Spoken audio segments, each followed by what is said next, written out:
Hey, we got light, and now we're streaming.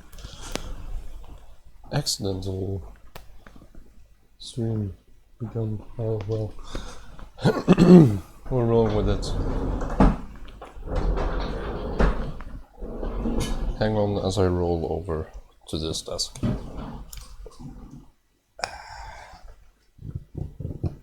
Today, we're taking a look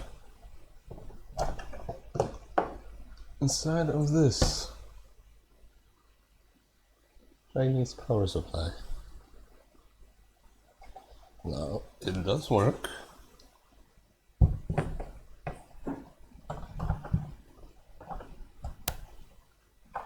And it does have an on and off button.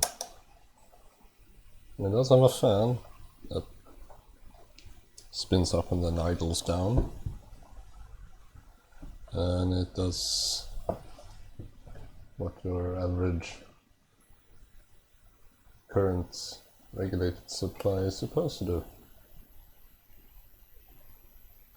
And I've already tested the accuracy of this, and when it says 10.0, it read 10.1, and when I put it to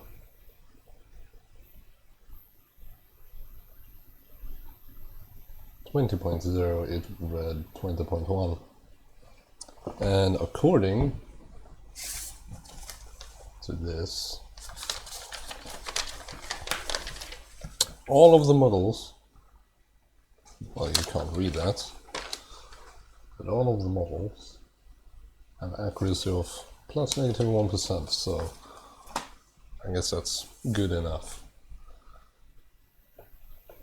Now, it does make a small buzzing noise. You probably can't hear it.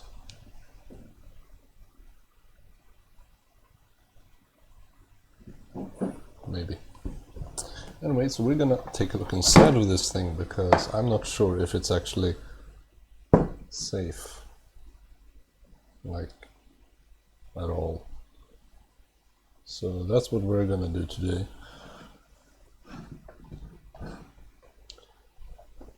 We're gonna figure out how to get this cover off, optionally the faceplate, depending on what comes out first. And we'll leave the feet alone for now. Let's just grab a screwdriver, start pulling them out. Pull the screws out.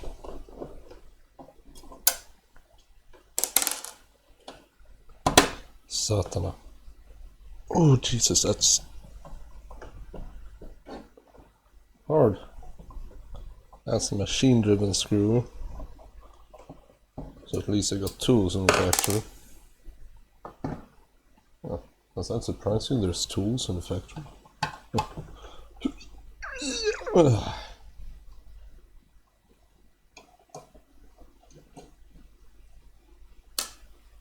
Seem to be the same. Yeah, it's the same on this side cover so far.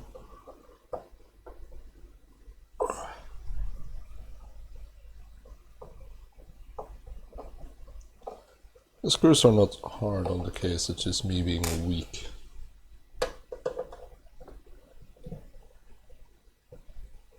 Oh jeez. Oh no. A little speck of paint came off. Whatever that is.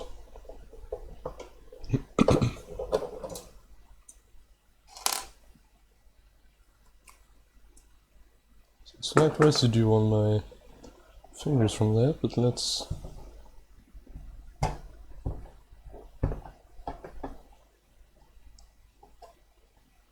stuck to the faceplate. Maybe if we pull off the knobs? No? No knobs are coming off. Oh! Okay, I'm just really way too gentle, I guess. Okay. Here's the bottom of the board. I've seen better. Some hand soldering going on in here. Some up here. Maybe a teeny tiny bit down here in the corner. A big random blob between those two. These two big 5-watt resistors. Both totaling, they seem to be in parallel. Depending on their layout, and they're 330 ohms with a J on the end, so I'm a bit confused as to if it's a resistor or a cap. Anyway, that's the on-off switch, a big chunky switch in there. What's that rated for?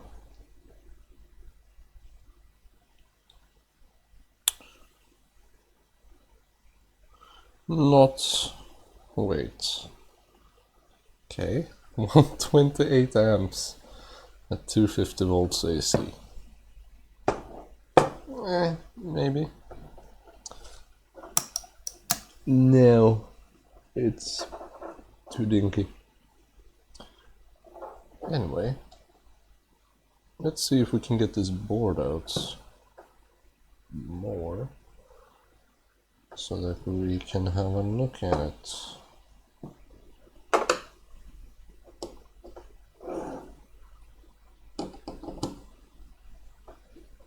Oh, those were not tight at all.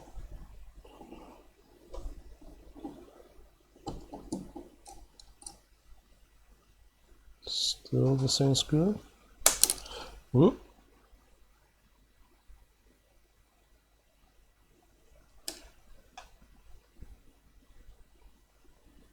Yes.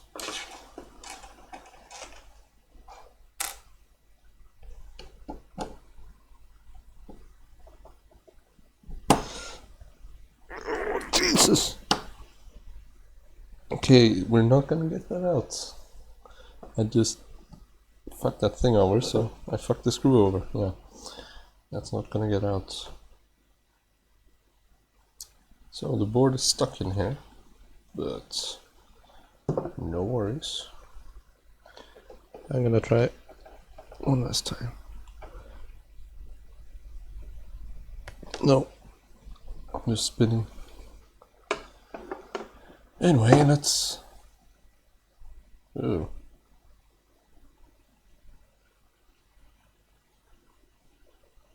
That's because I removed the screw. Let's put it back.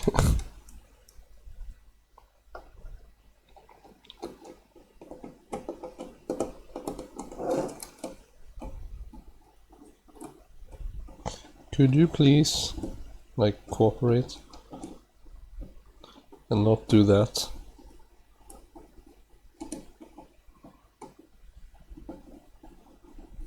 There.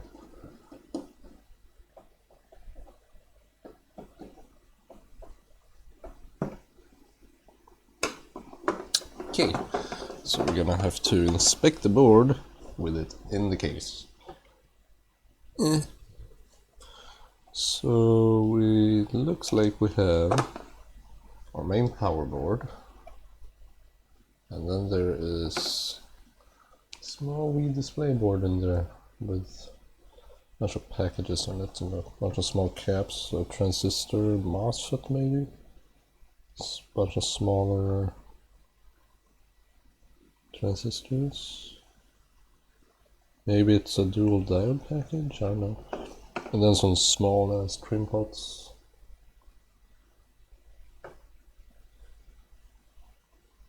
So I'm not gonna trace out the circuit of this thing, but what I am gonna do is I'm just gonna do a quick look over and see if it's safe or deadly.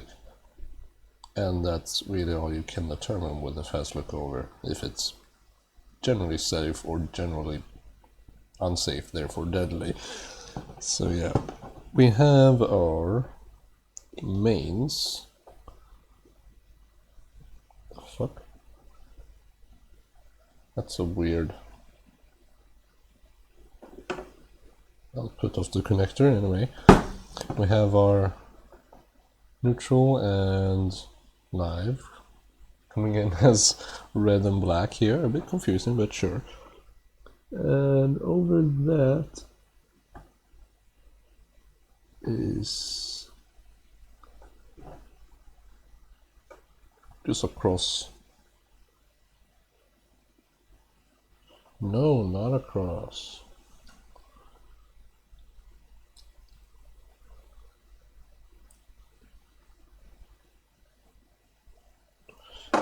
This is confusing. That goes to there. Okay, so it just goes through a suppression capacitor, I guess, before it does some switching down here, I guess, to supply the rest of the power board with the logic voltages it needs to do its proper switching and regulation.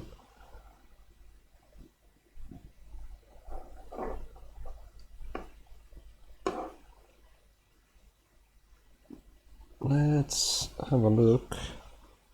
I have no idea what I'm doing, by the way, but let's look from the output terminals and work our way backwards. Also, I want to see if this ground pin is actually just a direct hook through to ground, so let's do that real quick. That goes onto the board right there, which is a track going around the right side, which presumably goes to that yellow wire there, which goes around and goes to the plug. So yeah, it's the plug ground there. Yeah, let's look for our output leads and see if they are safely isolated. So they are marked with, well, black and red, black and red. Hey! So they come, oh, those are these two chunky wires right here. So those go over there.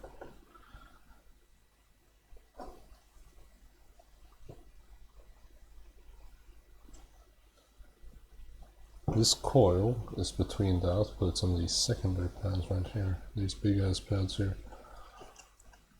And on those big ass pads there are capacitors.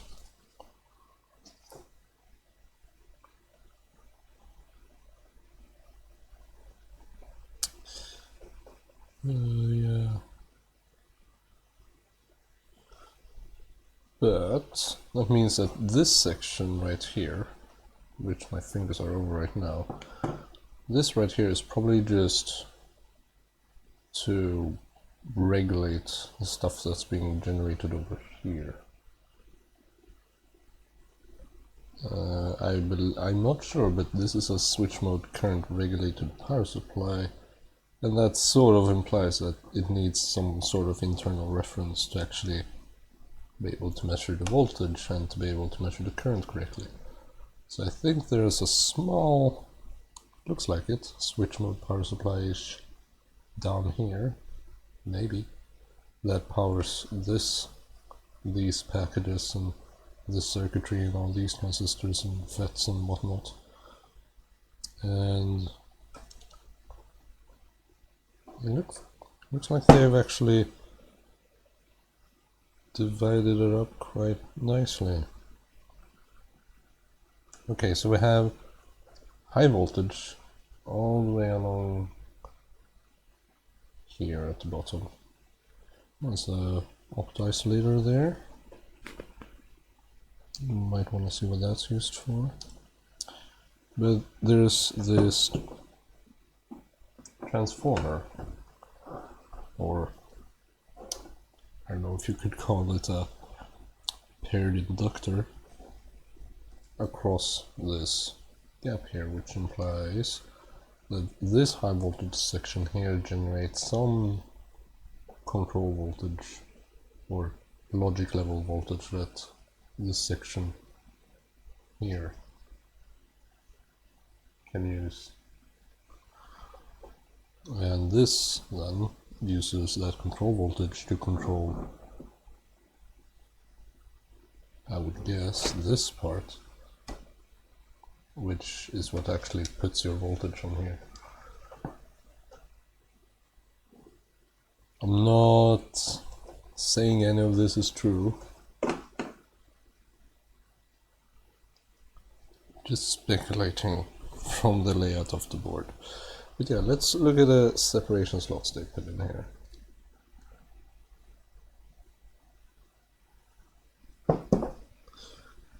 So,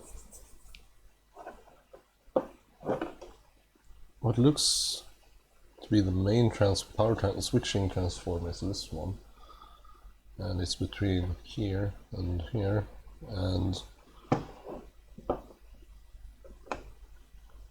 well, quite honestly, I don't see anything immediately wrong with that.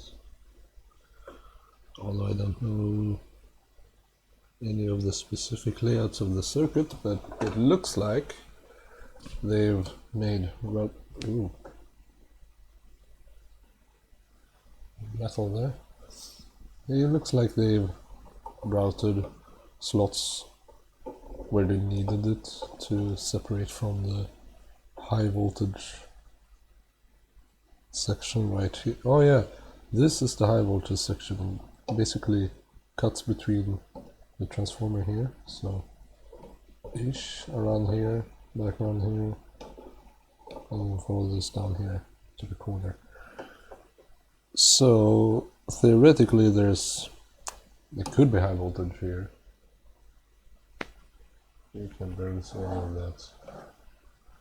It could be high voltage on this trace here, which is only 1.5 mil. Still quite a lot of arcing distance. But I do see some nasty residue right on here, right between this big transformer, so I don't know. Looks like some other miscellaneous slots here, and here. So we shall look why those are there. Looks like no oddball reason except for to prevent local creeping between the terminals of those heavily heat-sinked packages. Also, I never discharged these capacitors, so let's do that right now.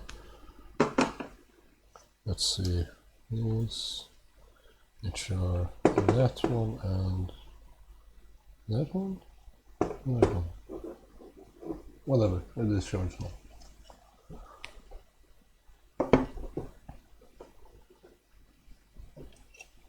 Yeah, there's not much else to look in here except for that the fan is actually driven from this what I think is this independent low voltage section that controls the other variable section that you get on your terminals.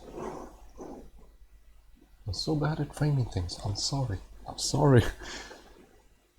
But other than that, there's not much of real interest in this, except for some of the packages are crooked and not really in alignment. Oh, and there's a bodge there. I see a bodge. And I will show it to you.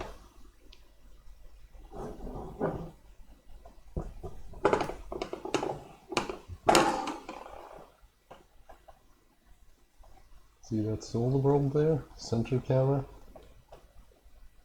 Yeah, that shit. And that cap or polycap or polyfuse or dipped whatever has its lead straight onto the package. Does that mean this board actually failed continuity testing?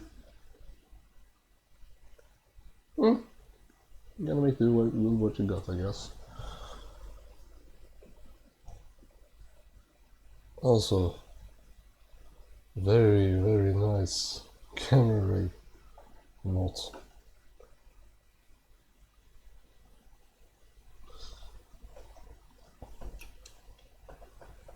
But yeah, I don't think this is actually dangerous. in any major sort of way.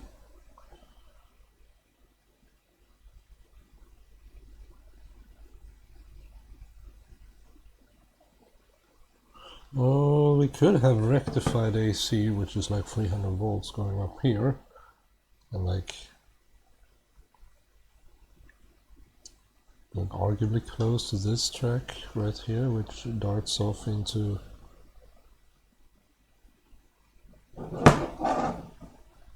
a pot, a variable pot thing over there. Yeah. I mean, it's still 1.5 mil clearance. I think this is pretty okay. There's a ground plane going all around the perimeter of the board, from what I can see.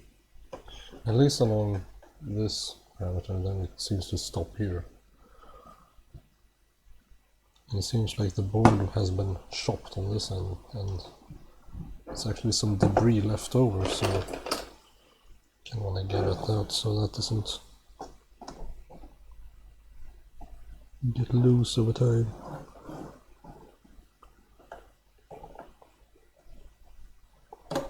Yeah, no.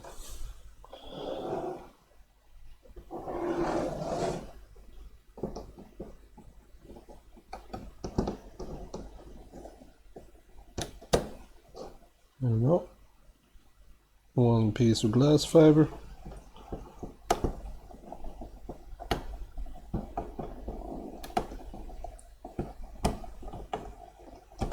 Yeah, that's not gonna work, really. It's perforated. Why is it so hard to break off? Yeah, what the hell? Maybe if I punch it real hard. No. No. I just bought this thing and I'm not really ready to destroy it yet.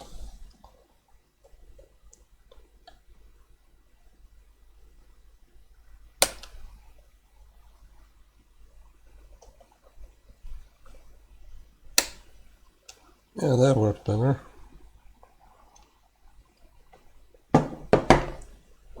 So we have these two tiny pieces and might or probably not would have gotten loose inside of there, but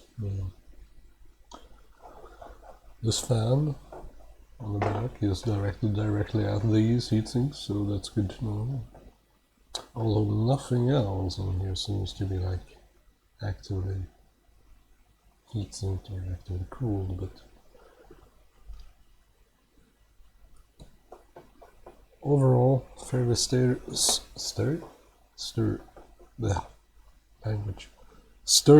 construction, but it does do this kind of a wobble when the case is off. This thing.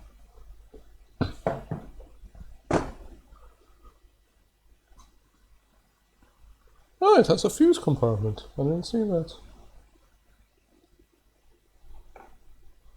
Use with 220 volt fuse. Anyway, I guess we can reassemble this now, but I basically reassure myself that this won't kill me. Unfortunately.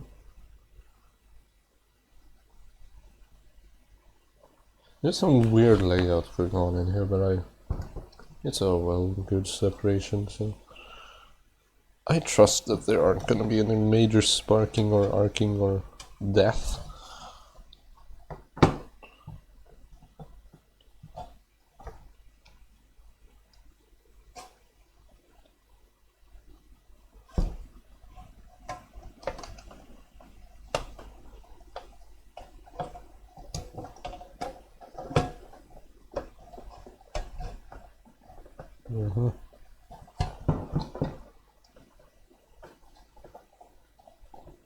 Down and in under, okay. I get it.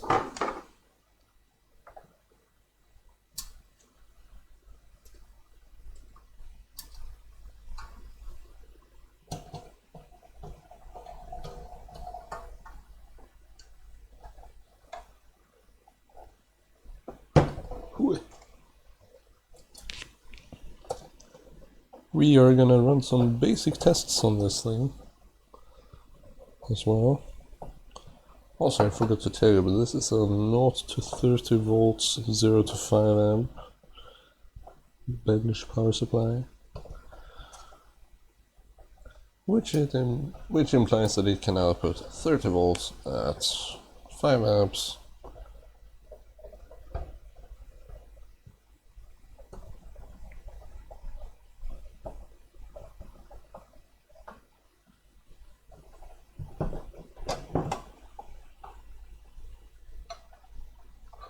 If you do some quick calculations, you realize that's 150 watts at 30 volts.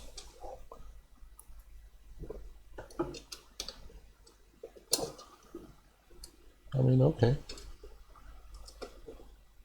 I guess that's why it has the fan in there to cool those switching packages, which presumably are MOSFETs.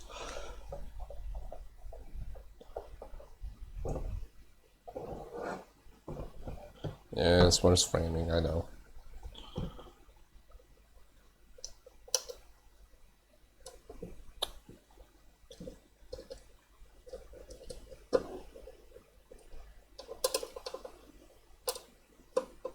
Oh, come on. You stupid... Oh. Pro tip. If you feel the screw or whatever going in wrongly, it's way too tight and just crunches, back out, straight, and keep going back until there. Now go forward. That didn't help. Let's try that again.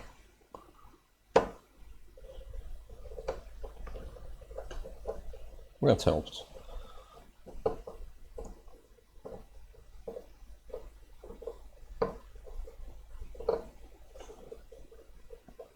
What you're doing when you're backing out and you're continuing to backing until it clicks or pops is you're basically realigning the threads. So now when this is reassembled, it doesn't have that wobbly.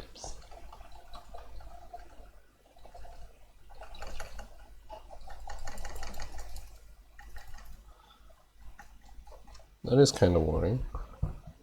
However, do not despair, we shall plug it in and see if the power goes. If the power goes, the stream goes as well, so... Contact.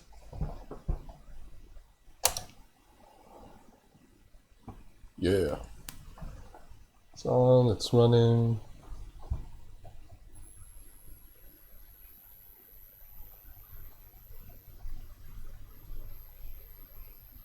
Also at max, this outputs 32 volts.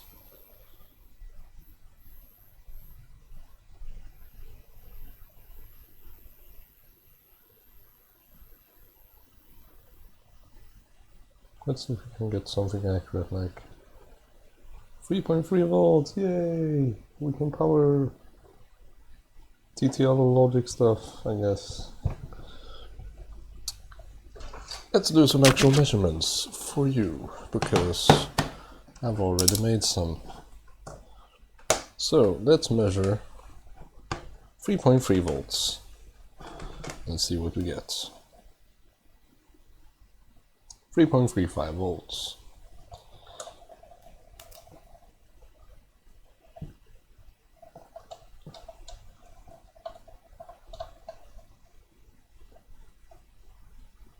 Now let's measure 5 volts. 5 volts is 5.03. Let's measure 10 volts.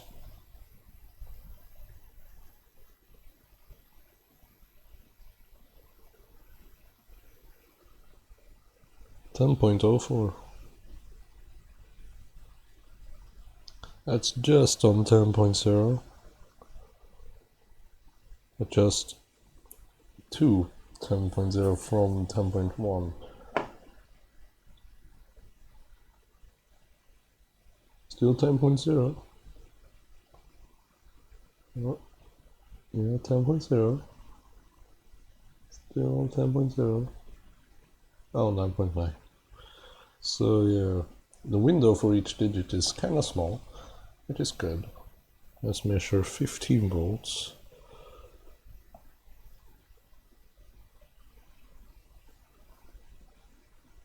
Volts, 14.98, or at the top end, 15.06. So yeah, let's measure 20 volts.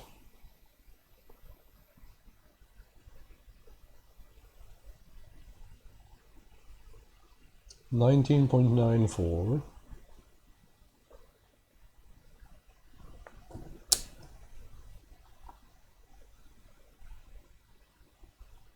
Oh, and now we're down to the same resolution as the power supply, so yeah, now it's basically futile. Let's go to 20 again. 20 is 19.9, or 20.0, I guess. Let's measure 25.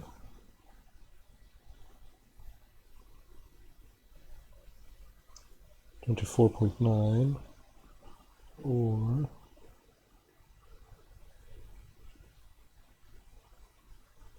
25.0, yeah.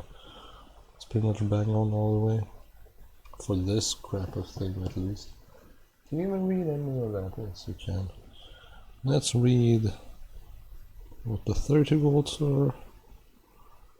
29.9, or coming in from the other direction.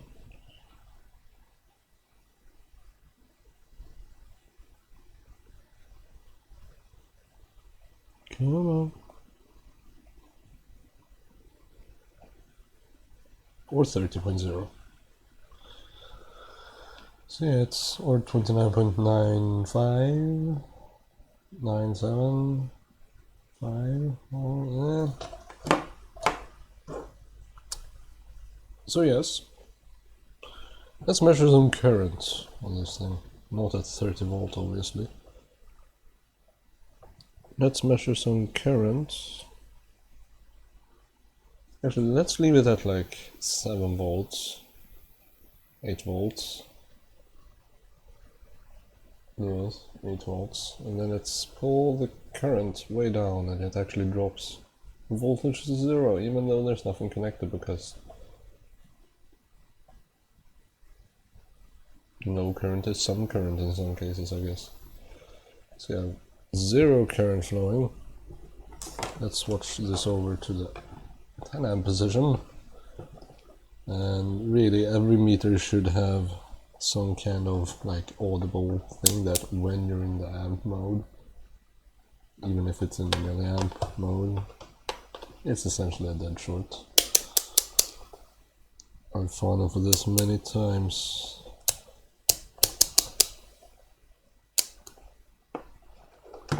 So yes, using the 10 amp range,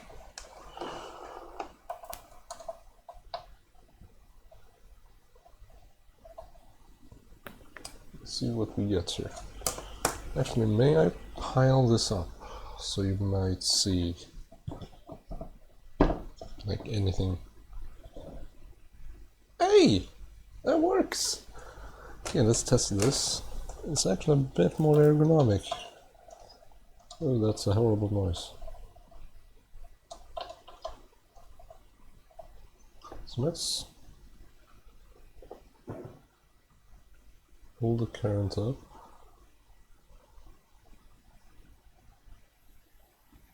0.17 amps at 0.3 volts. What's the lowest we can go? 0.01 amp. 0.25, 0.3 at 0.2 volts.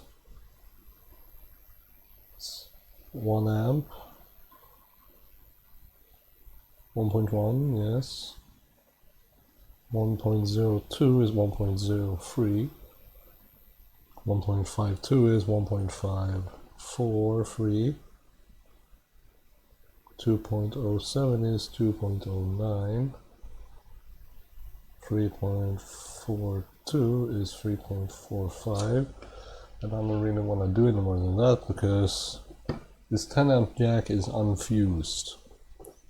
What does that mean? Well, it means that you'll melt the tracks in this thing if you go on for too long.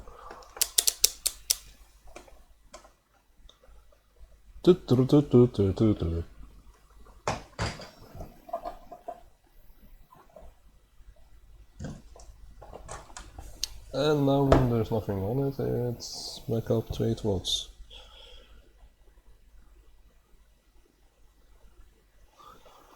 So yeah, power supply.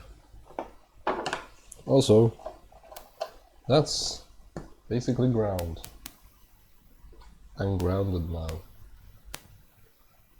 I don't know why you want to ground yourself, but hey, you could put yourself on some arbitrary voltage that's floating on top of the line voltage. You could theoretically make sure that that voltage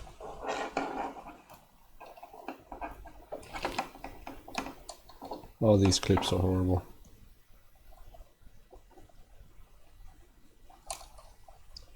Well, you could stick your ground into either one of these and basically reference your voltage that's isolated from mains but still floats atop of it. So if you would measure this actually relative to ground, you would get like 140 volts or so, 70 volts maybe, who knows. But if you want to, you can just stick a ground in there and stick it to either terminal, and then you reference your voltages to the actual ground and not floating on top of the line voltage. Might help for RF type stuff.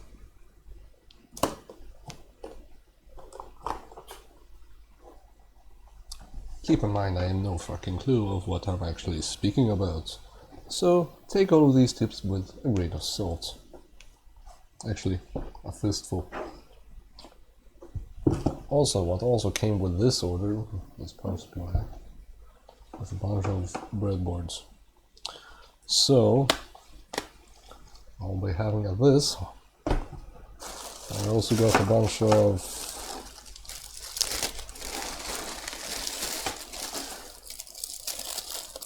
pins, whatever they're called.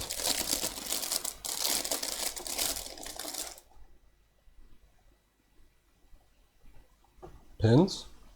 Pin receivers.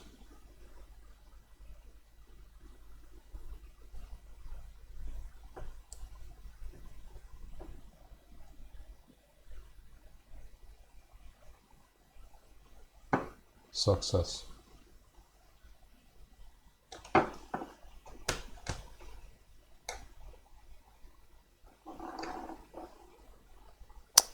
Yep, fits together like a glove. Now, I don't know why I got these, but... Oh yeah, I do remember why I got these. It's so I can just put arbitrary ships onto this.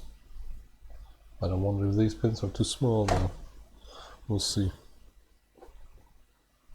Let's get this back out without using unreasonable violent force. Also, a thing to keep in mind. The metal on these pins and the plastic they're in are not fused together. The pins can move. Oh Jesus.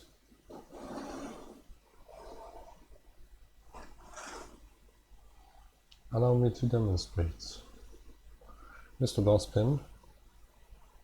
I've clamped it to, oh Jesus, you can't see. You see now? I have a clamp between the plastic and the actual pin. And when I push, you can see it actually moved out quite a bit. Yeah, the plastic and the actual pins are not joined.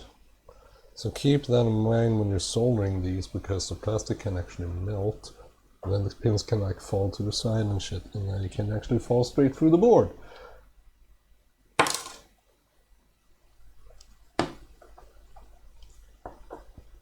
I'm surprised we haven't developed a better plastic that doesn't melt when you apply a soldering iron to it, especially when the components are made to be put near a soldering iron at least once in their lifetime. Yeah, what can you do? I'll be using that for something, and that has been this episode, I guess, of determining if a switch mode power supply from China is actually safe. And it turns out it might well be. Also, yeah, I did turn it off. Now it's on. Now it's off. Let's see how it can be off before turning it off.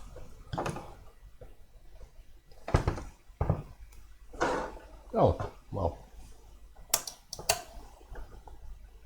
Also, that was the fan you might have heard.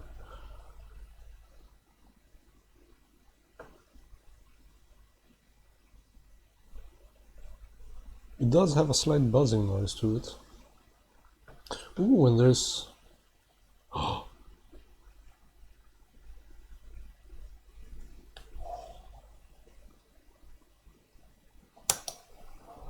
It's so much clearer now. Nah. Oh Jesus. Microphone fell off the clip. Shit. Anyway,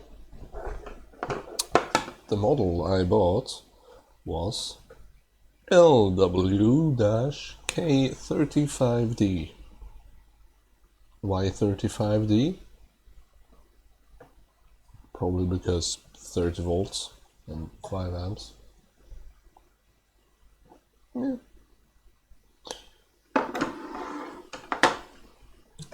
Anyway, if your goal was to look inside the LW-K35D, then I probably disappointed you. Hey, it has a QC pass sticker. So at least it went through quality control. Well, yeah, this will be put to very good use, along with the breadboards, cables, randomized, who knows what's in here.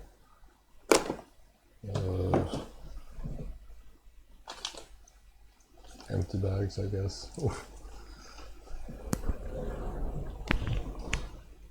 And there's this,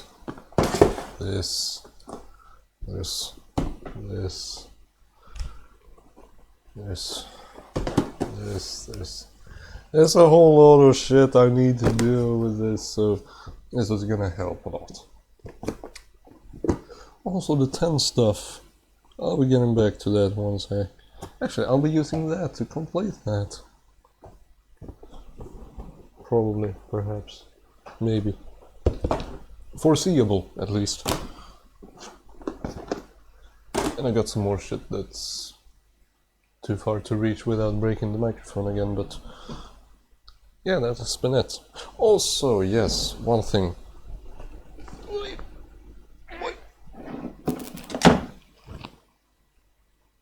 Come on. Okay. I live in the European Union, I guess.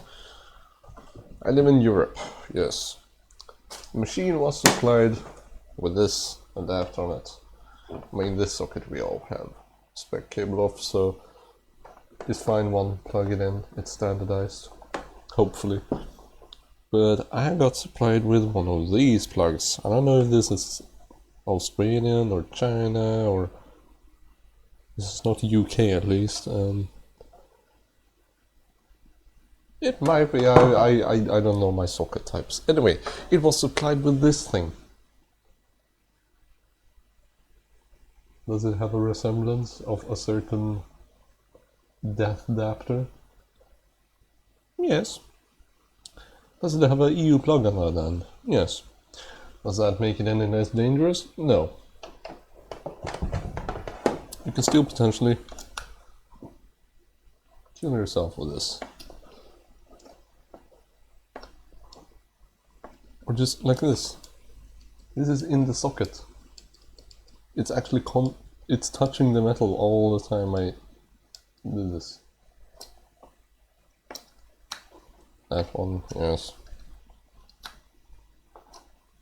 What's in there? Oh, it's just a corner that's... It's a corner of the plug being grabbed in this case. But yeah, that's live there, or depending on how your house is wired. Some of you have... Oh, what the hell? No, it doesn't work.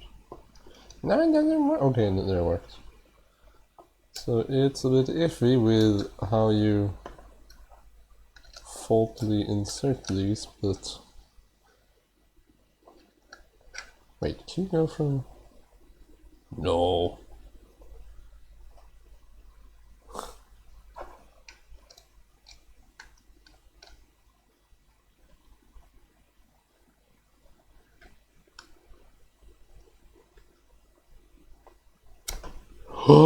Oh my...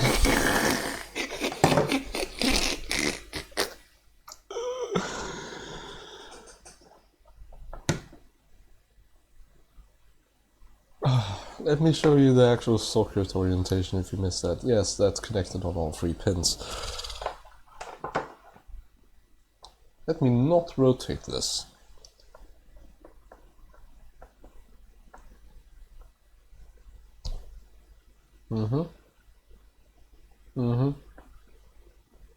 It's supposed to go in that way, mind you. It just went in that way. Another angle. Normal operation. Not normal operation. See the problem here? Ground pin is either in the live or neutral at this point, and either the supposed live or neutral is in ground at this point. This is a mess. This is a death adapter, yes.